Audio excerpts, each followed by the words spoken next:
The Cheri Berry is the smallest berry at only 2 centimeters wide, but cherries are larger than many other fruits that have counterparts in the Pokemon world, like raspberries and blueberries.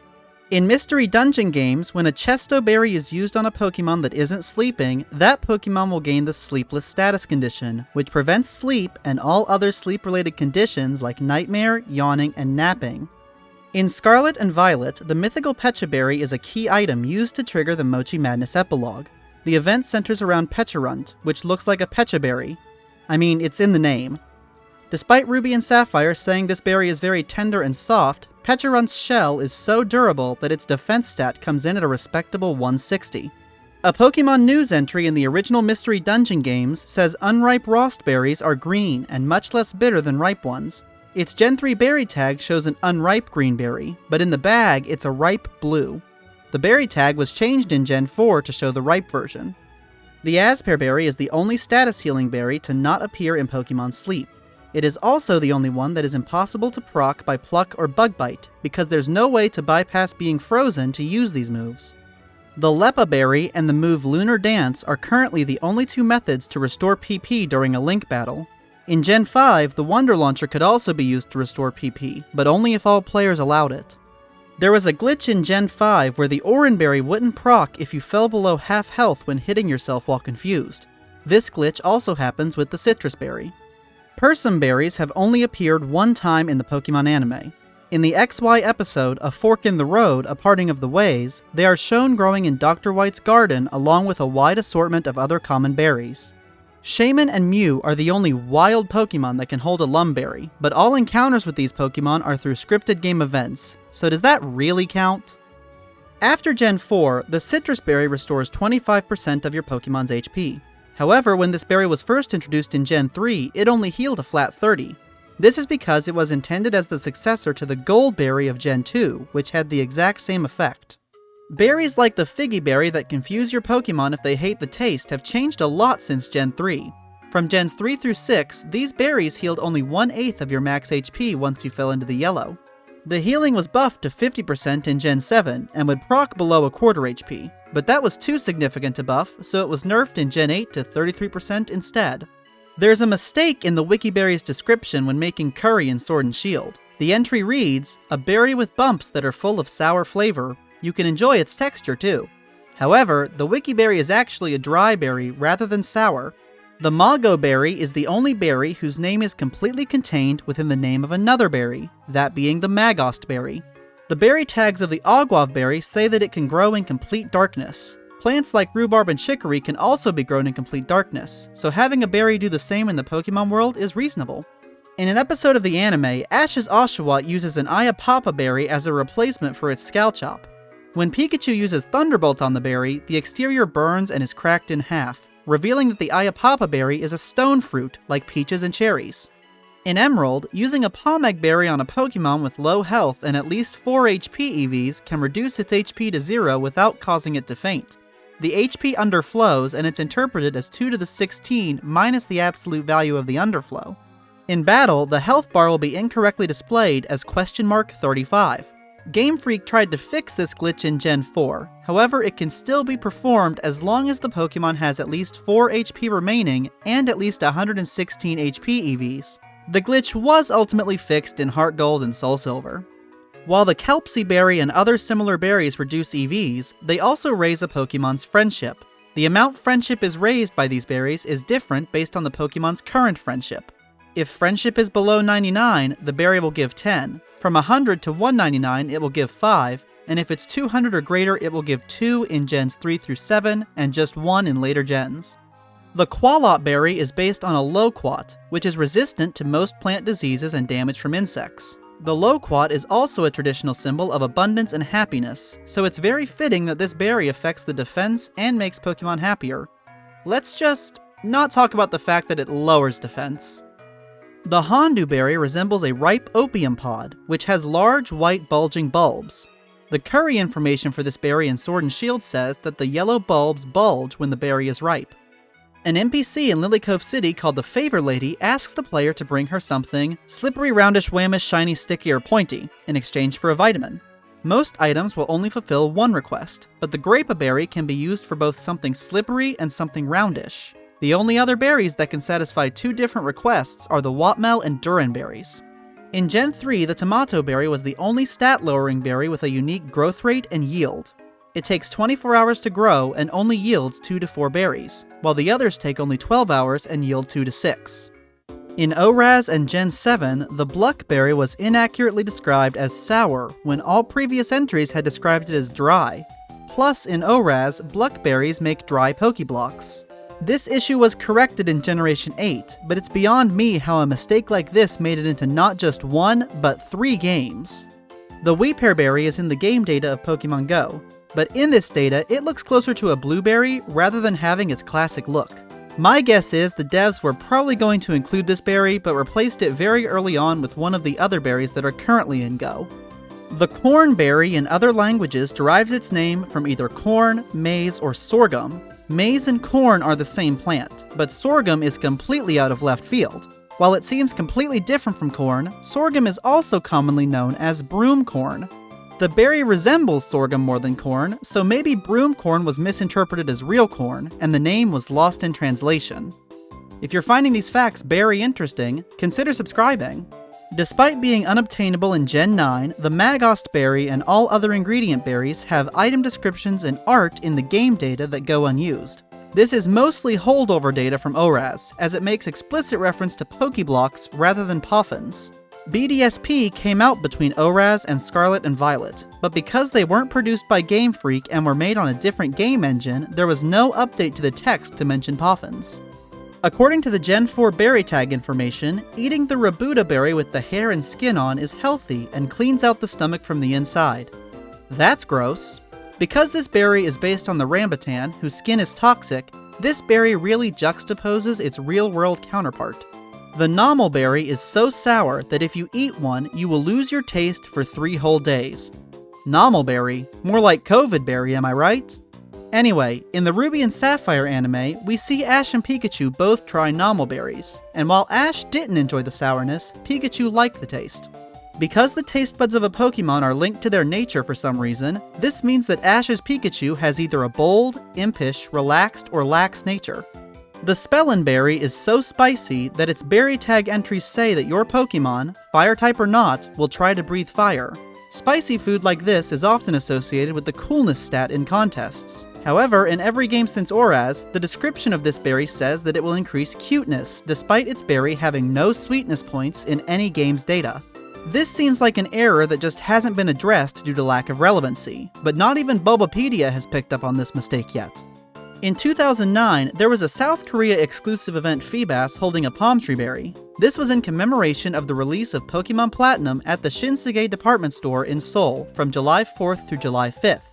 This Feebas was only available for 8 hours total, however, as the Pokemon being distributed alternated every hour between Munchlax and Feebas between 11 AM and 7 PM. This is the only ingredient berry to ever be given away as part of a distribution event. The Watmel Berry is capable of growing over 20 inches long, which makes it the largest berry in the Pokemon universe.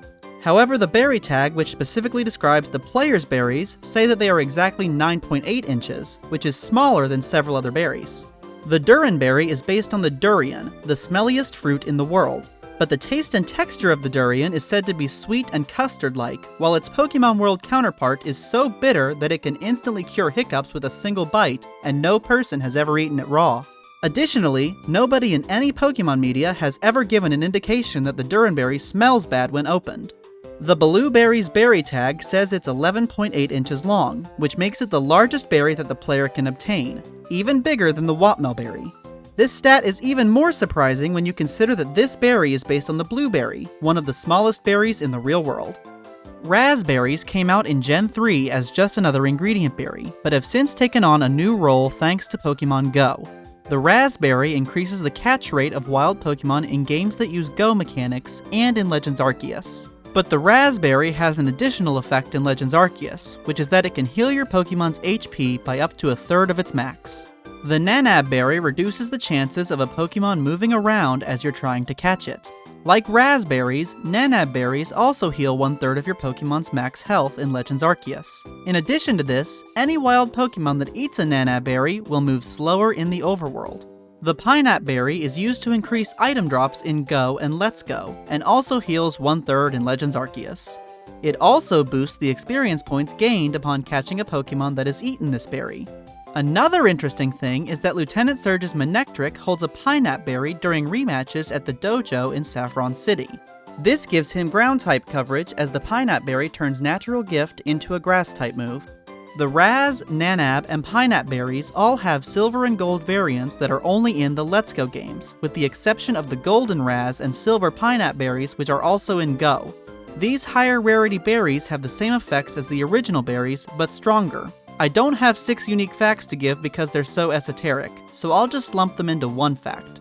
These berries all have entries in every game after Let's Go that go completely unused. The text for the original berries in these games reverts back to saying that they are only useful as ingredients, yet the silver and gold versions all make reference to their abilities in the Let's Go games. Strangely, they even made minor changes to the text of the silver and golden Nanab berries between Legends Arceus and Scarlet and Violet. Why do they do this? Neither game uses those berries. The Chilan Berry halves the damage done by a normal type attack. If Present is used against a Pokemon holding a Chilan Berry, it will still proc regardless of whether the Present damages or heals the target. Yet if Present does end up healing the target, the overall amount healed is unaffected by the berry.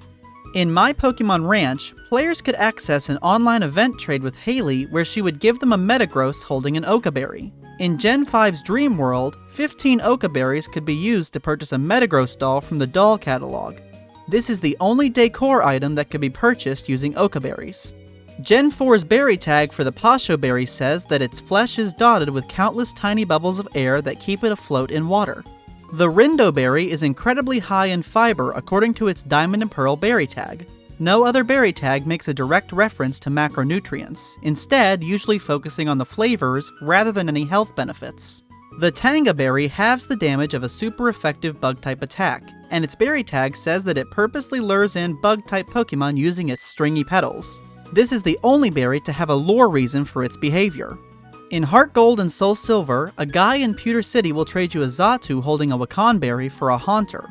If you decide to become Mindy and give Haunter an Everstone, his dialogue doesn't change. It's intentionally left open-ended and makes sense whether it evolved or not. But please don't be Mindy.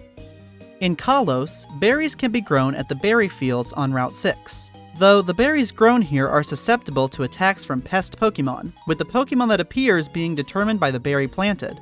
When the Chople Berry is planted, it attracts Lediba as pests, which is thematically appropriate since the Lediba line is known for its punches. Another mechanic at the berry fields is the ability to grow completely new berries through mutations. When 2 berries are grown next to each other, they have a chance to mutate and grow a completely different berry. When a Cassib Berry is grown next to a Pomeg Berry, a Pitaya Berry can be found in the harvest. The chances of a mutation can be raised by using Surprise Mulch, but keep in mind that only certain combinations can lead to mutations. In English, the name Iapapa Berry clearly derives from the papaya fruit, but the Chinese and Japanese names for this berry suggest the design is actually based on a calabash. The calabash is a gourd from East Asia that is commonly used in stir-fries and soups, and can even be turned into a musical instrument when dried and carved. Not all the super effective berries are created equally in terms of their flavors. These berries can have either 25, 30, or 35 flavor points. Interestingly though, these flavor points don't match very well with the berry descriptions. For example, the Shuka Berry only has 25 points, despite its descriptions explicitly mentioning how delicious its pulp is. Yet the Chilan's berry description makes no reference to its flavor at all, and it has 35 points. The Kibia Berry and other super effective berries can be won from scratch-off cards at the Battle Frontier in Gen 4. It's somewhat ironic that the generation that took away the game corner as we know it includes literal scratchers. I suppose they can get away with it because it doesn't take real Pokédollars, but it still feels inappropriate that it was included at all. In Gen 7, players can use berries to dye white items from clothing stores. A combination of 30 Koba, Yachi, and Pasho berries will dye an item dark blue. There are several other colors available, each requiring a different combination of berries. In Black and White 2, Join Avenue is a place where players can set up special shops. These shop services can vary from general markets to dojos and even flower shops which sell berries. The Cheri Berry, along with the other super effective berries, can be purchased from these shops, but there's only a 1 in 4 chance that a vendor sells the specific super effective berry you're looking for. The super effective berries have made their way into the TCG, with the Colbur Berry being one of those introduced in Surging Sparks. These berries behave slightly differently though, as they will activate upon any attack from the corresponding type, not just those your Pokemon have a weakness to. They all effectively act as Chi-Land berries for the different types. In Black and White, Iris gives you a Yachi Berry in Castelia City after you recover Bianca's Munna from Team Plasma. This is the first time that a super effective berry is given to the player in any mainline game as part of the required story progression. This is also an early game hint that Iris is a Dragon-type trainer, as it would make sense for her to have lots of Yachi berries to give away. Babiri berries have a chance to be held by Wild Snorunt in the Generation 4 and 5 games, but the berry itself is based on the Bariba, which can only be found in the tropics. The Bariba is green when unripe, the same color as the Babiri berry. While it isn't explicitly stated, the tough exterior of this berry may be because it hasn't fully ripened yet. The Haban Berry is one of many berries that can be found in the special Pokewalker course Beyond the Sea. The only way to unlock this course is to trade for a foreign Pokemon over the GTS, meaning that it can no longer be accessed legitimately in new games. After Generation 5, no wild Pokemon can be found holding super effective berries. Because the Razili Berry was introduced in Gen 6, it's the only berry of this type that cannot be held by any wild Pokemon in any game, ever. The Lychee Berry and most other stat-raising berries have been in the games since Gen 3. Many players didn't know of their existence until much later on because over half of them were locked behind distribution events or spin-off games. This berry is an exception, however, as it can be found on Mirage Island in Hoenn, but the odds of finding a Mirage Island on any given day max out at 1 in 10,923, making it so rare that barely any players at the time had gotten one for themselves. The Ganlon, Salac, Pitaya, and Apricot berries are unobtainable in the Gen 3 games, excluding special distributions. However, they can all be obtained for 15,000 Poke Coupons at Mount Battle in Pokemon Coliseum. The berries actually obtainable in the mainline games, the Lychee, Landsat, and Starf berries, are unavailable at this location, and the berries purchased in the Coliseum games can be traded into the mainline games. The Salac Berry has appeared often in spin-off games and the Pokemon Adventures manga. However, it is always used to raise the speed of a Pokemon regardless of its current health. Technically, the mainline games specify that they will only activate below 1/4 health, excluding cases where abilities or moves cause it to proc early. These abilities and moves are not used in other media though, so the Salac Berry is treated just as a weaker version of an X speed. The Pitaya Berry is said to be imbued with the power of all living things. Several berries in this section correspond to the power of a legendary Pokemon in the Hoenn region. The Lychee Berry contains the power of the sea, Kyogre. The Ganlon Berry the power of the land, Groudon, and the Salac Berry the power of the sky, Rayquaza. It isn't entirely confirmed, but I think the Pitaya Berry may relate to Deoxys, the DNA Pokemon. The Apricot Berry's tag says it's very mystifying, and that there's no telling what will happen if it's eaten. The curry information of the Apricot Berry says the blue and green parts have different flavors. The blue part is apparently very dry, and the green part is very sour. So clearly someone knows what'll happen because someone had to eat it to know this. Ripen is the signature ability of the Applin line that doubles the effect of berries eaten during battle. The Landsat Berry is one of a few berries that this ability won't work on. This berry doubles your critical hit ratio in a pinch, but Ripen won't cause it to double twice. The Starf Berry is one of the most difficult berries to obtain, usually being given to you after finishing a long battle streak in the Battle Frontier. It's based on a 5-point star fruit, with each point representing both the stats increased by the berry and the 5 different flavors. But for some reason, the pink point representing cuteness was replaced by orange in Gen 4. It's tied with the Landsat Berry as the most flavorful berry of Gen 4. Berries have a trait called Smoothness that affects Pokeblocks and Poffins. Despite the name, this is completely unrelated to the firmness of the berry, as both very soft and very hard berries can have the same smoothness. The smoothness of berries is used to calculate the feel of Pokeblocks and Poffins, which gets added to the sheen of a Pokemon when eaten. As of Gen 4, the Mickle Berry is tied with Jaboka, Custap, Roop, and Enigma berries as the berry with the highest smoothness at 60. In Lumio City, there's a juice shop where you can use berries to make juices that modify your Pokemon's level, EVs, and friendship. The combination of a Key and Moranga Berry at this shop makes a serving of Perilous Soup, which completely resets the EVs of any Pokemon that eat it. The Moranga Berry has the longest English name of any berry obtainable in mainline Pokemon games, with the exception of the now defunct berries of Gen 2, which we'll be talking about now. The Poison Cure Berry's name is restricted by the small character limit of Gen 2.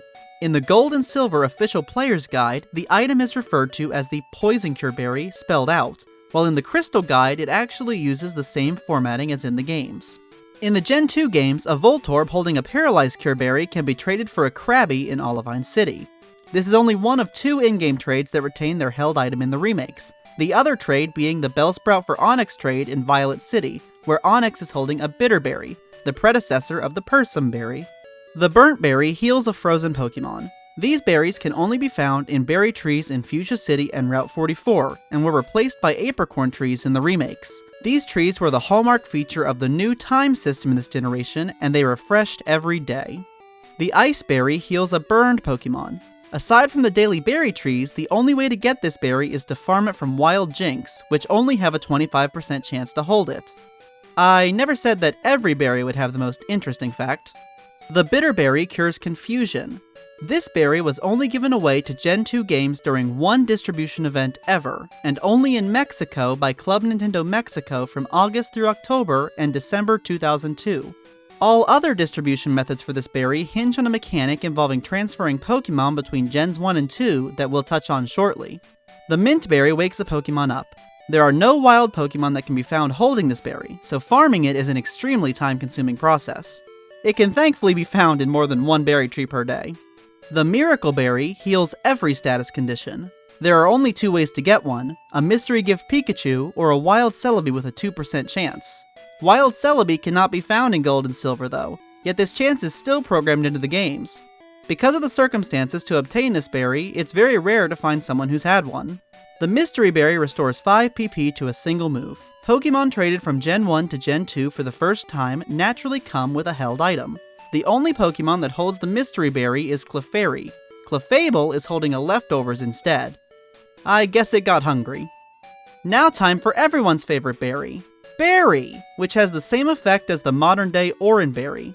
After a battle, if a Shuckle is holding Berry, it has a 1 in 16 chance to turn it into a berry juice. But for some reason, this mechanic only activates after visiting Goldenrod City. The Gold Berry heals 30 HP when eaten. It was one of the first berries featured in the Pokemon TCG in the Neo Genesis expansion alongside the Berry and Miracle Berry, but for some reason, it heals 40 HP here. The Pumpkin Berry is tied for the sourest berry of Gen 3 with a sourness of 40. The other sourest berries in this generation are the Blue, Salac, Apricot, and Enigma berries. I personally think pumpkins are more bitter or sweet than sour though, and spicy could have also worked better because of the association with pumpkin spice. Plus, this berry thaws frozen Pokemon. Why is it not spicy? The Drash Berry is tied for the sweetest berry of Gen 3, with a sweetness of 40. The other sweetest berries in this generation are the Watmel, Salac, Lychee, and Enigma berries. It also heals poison just like the Pecha Berry. The Egant Berry is the only berry that can cure infatuation. The only other items that can cure infatuation are the Red Flute and the Mental Herb. The berry tag of the Strib Berry says it makes a soothing sound when it's shaken. Is it like a musical instrument or something even more mystical? The Chilan Berry, again. Yes, I promise it's different. The Chilan Berry is based on the Chinese lantern fruit, which is a popular symbol of life within death, as the fruit grows in the dried up husk which brought it into being. This Chilan Berry's design is much closer to the actual fruit itself than the other Chilan Berries is. The Nut Pea and Kuo berries have the lowest smoothness of any Gen 3 berry at a measly 5. The next closest in smoothness in this generation have 20. The Ganima Berry is a weaker version of the White Herb, which is an item that completely resets any lowered stats. This berry only raises a lowered stat by a single stage, rather than fully resetting it. The process for getting e-reader berries like the Kuo Berry requires an e-reader and 2 Game Boy Advances connected through link cable. One system gets plugged into the e-reader and the other must have the game booted up. Once you pay the steep price for this setup, or learn how to make friends since you're sitting alone in your room watching a video about every Pokemon berry, you then just need to scan the right card and get your berry. This isn't quite a fun fact yet, but this is, you can only have one e-reader berry in your game at a time. If you scan a card for a different berry, all the berries in your bag and all the berry trees in your game currently growing any e-reader berries will be replaced. The Yago Berry is tied for the bitterest berry in Gen 3, with a bitterness of 40. The other most bitter berries in this generation are the Durin, Ganlon, Pitaya, and Enigma berries. If you want to experience what it's like to eat a Mago Berry, go lick your copy of Violet. The Tuga Berry is tied for the spiciest of all berries in Gen 3, with a spiciness of 40, which is fitting since it's literally based on a chili pepper. The other spiciest berries are the Spelon, Lychee, Pitaya, and Enigma berries. The Niniku and Chilan berries have the fastest growth rate of any berry at 4 hours, tying them with the Raz, Bluk, Nenab, Wepear, and Pineapple berries. The Topo and Strib berries are tied with the stat-raising berries and the Enigma berry for the longest growth cycle in Gen 3 at 96 hours. These berries also have the highest possible yield of any berry in Gen 3, at a maximum 12 berries per harvest. When any of the 12 E-Reader berries are moved to the Generation 4 Pal Park or into Fire Red or Leaf Green with Pokemon Box, they will be transformed into an Enigma Berry. In Gen 3, the Enigma Berry is the most flavorful of all, with 40 points in every flavor stat. It even has a 40 in smoothness. It's also associated with the power of the stars in all its berry tags, which means its connection with Darkrai makes perfect sense. The Custat Berry boosts move priority one time when your Pokemon has less than a quarter of its HP left. Despite being available in-game as early as Gen 4, it was only ever available through event distributions and external softwares like the Dream World or the Pokemile Transfer Club. It was finally made available through normal means in Pokemon Sword and Shield's Crown Tundra DLC, nearly a decade and a half after its introduction. The Jaboca Berry suffered the same fate as the Custat Berry, but with even fewer distributions. This berry deals retaliation damage to the opponent if your Pokemon is hit by a physical move. It and the Rawst Berry were direct influences for the Rocky Helmet introduced in Gen 5. The Rawst Berry's description says it activates when a Pokemon is hit by a special attack, but technically it only activates if the Pokemon takes damage from a special attack. This distinction is important for cases like when a Pokemon with 1 HP holding a Rawst Berry uses Endure and is hit by a special move. In this case, since no damage was dealt, the Rawst Berry won't activate. This behavior is not mirrored by the Jaboca Berry. The Hopo Berry is the newest berry, introduced and solely found in Pokemon Legends Arceus. It has 2 effects. If used on a Pokemon from the bag, it will act like a Leppa Berry. If eaten by a wild Pokemon, its reactions will be dulled. The name Hopo, paired with the ability to dull a Pokemon's reaction, is potentially a reference to alcohol intoxication, as intoxicated people often have dulled reactions, and hops, the flower which this berry is named after, are used in making beer.